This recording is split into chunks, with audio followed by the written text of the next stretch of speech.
Kak Isya Fitri. Hai, nama saya Dini. Hai, nama gue Doni. Gue Diva. Hai, gue Dika.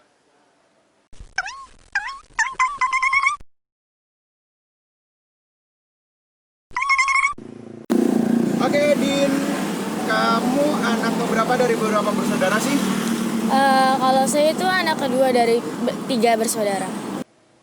Gue anak ketiga dari 3 bersaudara. Gua anak kedua dari 3 bersaudara. Oke, Ika. Kamu anak keberapa dari beberapa bersaudara sih? 3 bersaudara, 1 laki-laki di tengah, 2 perempuan. Yang pertama tuh perempuan, yang terakhir perempuan. Gua itu anak pertama dari 3 bersaudara. Pernah tahu sedikit banyaknya tentang mitos anak keberapa nggak? Kalau mitosnya sih kan nggak tahu ya. Tapi sempet denger sih kalau anak terakhir tuh atau bontot itu dia penerus dari misalnya kakaknya nih ada sifat ini dia juga ada. Terus kakak keduanya ada sifat ini dia ada. Terus bapak emaknya ada sifat ini. Pokoknya dia tuh gabungan dari beberapa orang gitu bang. Jadi dikombinasiin segala macam jadilah dia tuh yang si bontot gitu. Tapi untuk kakak yang pertama kedua nggak tahu deh Ika deh. Cukup tahu yang di bontotnya aja sih. Pernah sih sedikit, tapi nggak semuanya tahu. Gue nggak suka baca begituan sih, jadi gue nggak tahu mitos ini mitos itu gitu. Tapi yang pernah gue denger anak ketiga itu biasanya sih suka dimanja. Mungkin bener sih, kayaknya. Lo tahu soal mitos anak keberapa gitu nggak? Gua tahu karena gua sendiri ngalamin itu. Soal mitos yang gua tahu kayak anak pertama itu percobaan, anak kedua itu yang niatnya, anak ketiga itu cari yang pas. Itu yang gua tahu. Kalau misalnya kayak sifat, anak pertama itu orangnya bisa diandelin, anak kedua suka disalah-salahin kayak gue. Anak ketiga dan yang terakhir yang gue alamin selalu dimanja. Gitu paling. Oke, pertanyaan ketiga. Adakah sifat ortu yang mencerminkan sifat kamu? Ada, itu ayah. Kalau ayah tuh sifatnya tuh keras, tapi dia penyayang sama anaknya sendiri. Jadi itu sama kayak saya sendiri. Saya tuh keras, tapi kerasnya itu di perlakuan saya. Tapi kalau masalah hati itu saya lebih gimana ya? Lebih halus gitu. Jadi sama-sama keras, tapi perlakuan sama hati itu beda. Sifat yang nurun ke gue ada. Kayak olahraga misalnya. Gue suka olahraga. Orang tua gue dulu main volley di RW-nya. Tapi kayaknya kalau suka anim nggak nurun kan ya.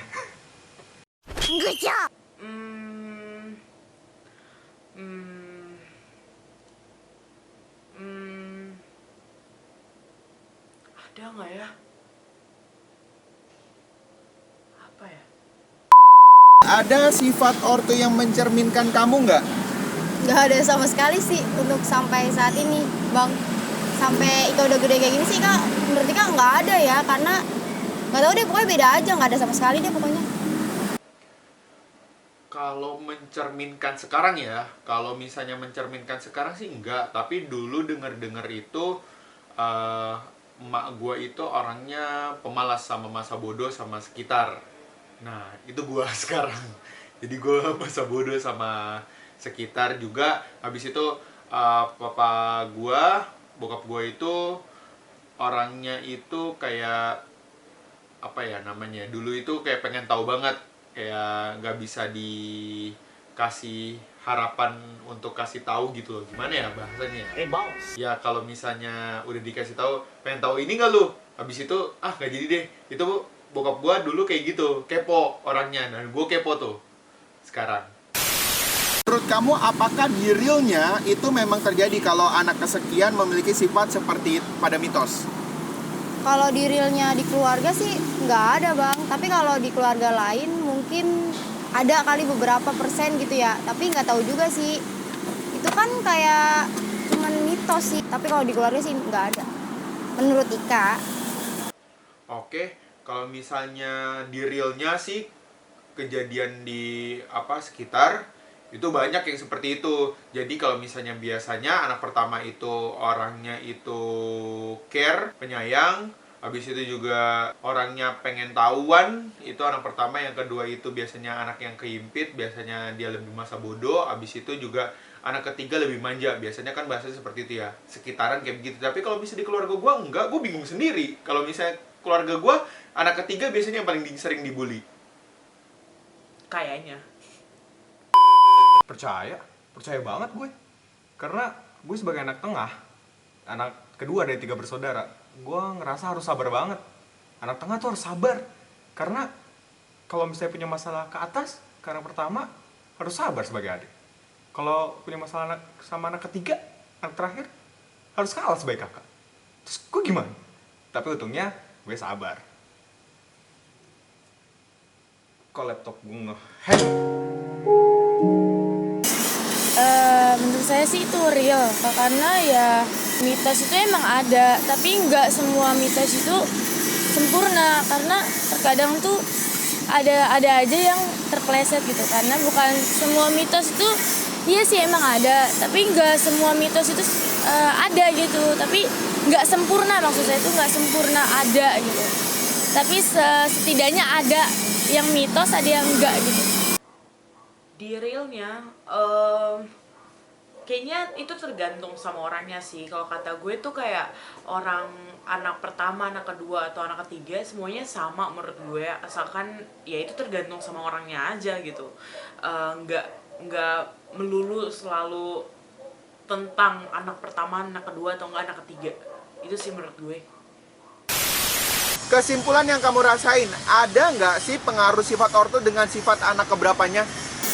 Ada, terkadang tuh ibu dan ayah itu ada pasti di salah satu anaknya itu sifatnya sama, karena apa, jiwa keibuan dan keayaan itu pasti terasa dalam mendidik anaknya. Ya seperti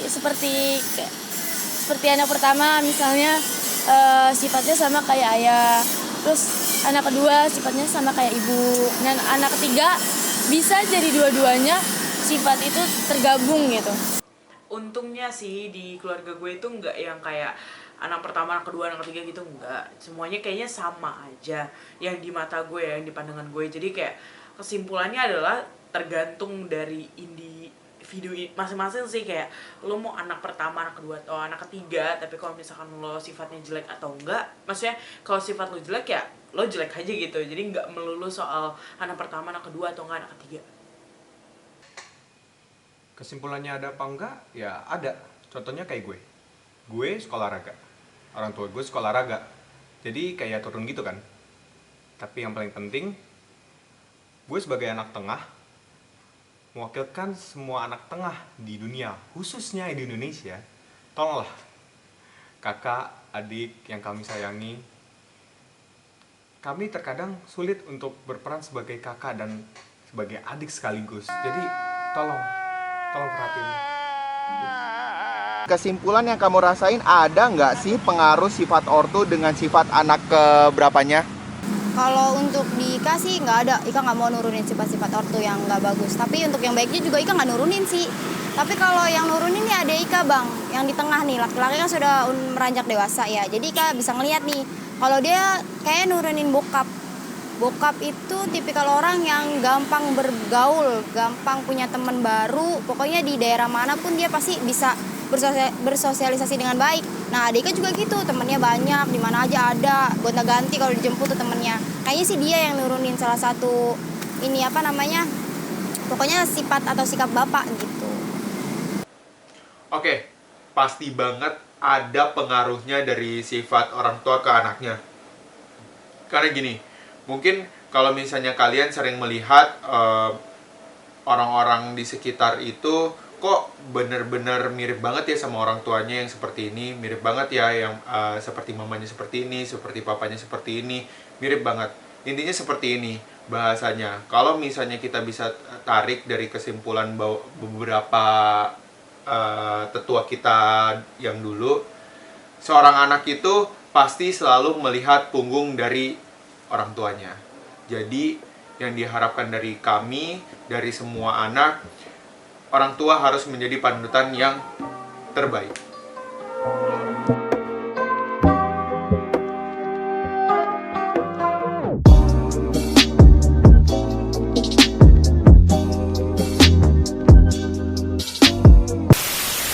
Hai, nama gue Ika. Hai, nama gue Dini. Makasih ya udah nonton video ini. Jangan lupa mampir ke booth kami di Krispiku PHI. 5 Warna PAI di Pesona Harapan Indah. Bye bye. Thank you for watching.